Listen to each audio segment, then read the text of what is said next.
Kung may mayoma, uminom nito ng isang basong maligamgam na tubig at lagyan ng 2 kutsara every 4 hours. Yan ang ginawa kaya gumaling at naalis ang mayoma ng nanay ng isa nating kababayan na vlogger din.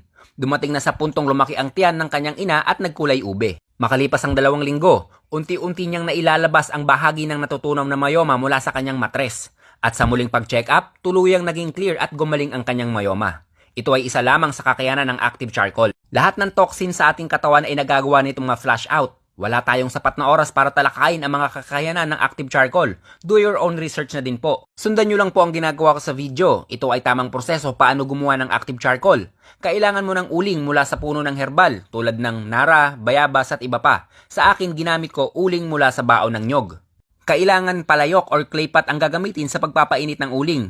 Iinitin ito sa loob ng 6 hanggang 8 oras hanggang magbaga ulit siya. Uling lamang ang ilalagay sa palayok. Hayaan itong lumamig. Sa akin, dinikdik ko muna ang uling bago ko ito ilagay sa blender para maging powder. Pwede nyo din ipagiling, pwede din dikdikin nyo na lamang. Nasa diskarte nyo yan. Magandang may stock kayo nito sa bahay nyo. Anytime may malason or sumakit ang tiyan at nagsuka, may magagamit kayo. Wala naman expiration ito. Kung di nyo kayang gumawa nito, maglalagay ako sa comment section ng link para makabili kayo ng legit na active charcoal. At yan ay 1 minutong dagdag kaalaman, galing sa isang magsasaka.